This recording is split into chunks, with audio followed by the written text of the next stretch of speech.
Welcome back to my channel. Today we are making sponge cake gâteau aux Genoise. We're gonna start by beating the eggs. So take all the eggs at once, add sugar using an electric hand mixer. Start mixing.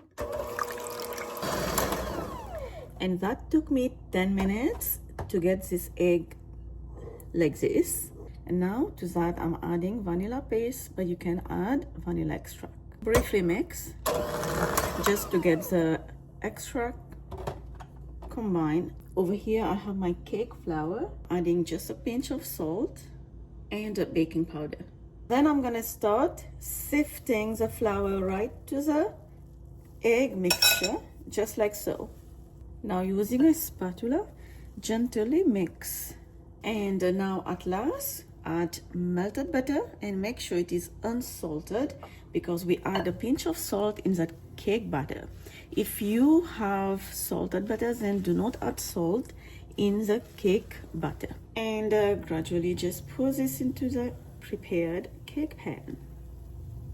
Very important thing, I'm gonna do this off camera because of the noise. You have to tap this cake pan before it goes in the oven just to remove the air bubbles.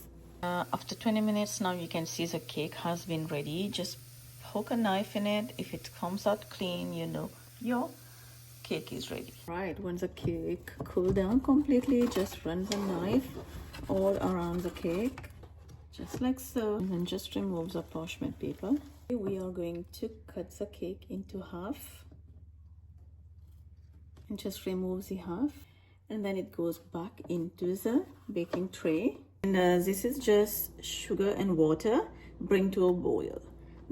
You can check ingredient list down below in the description box. Start making the custard filling, which is whole milk, the mixture of custard powder, vanilla flavor, and also cornstarch. 1 teaspoon of all-purpose flour.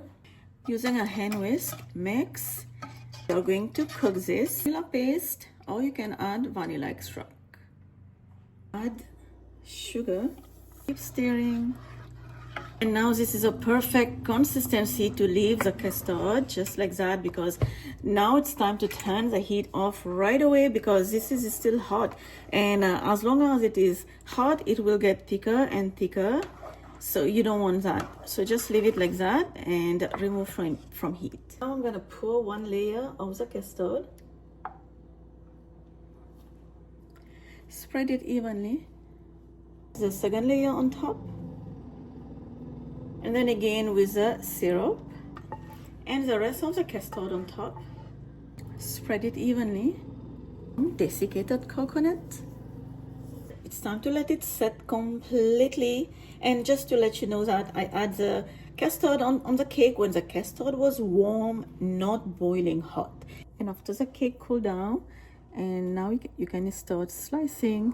Now you can see I already cut a piece to try. It is amazing.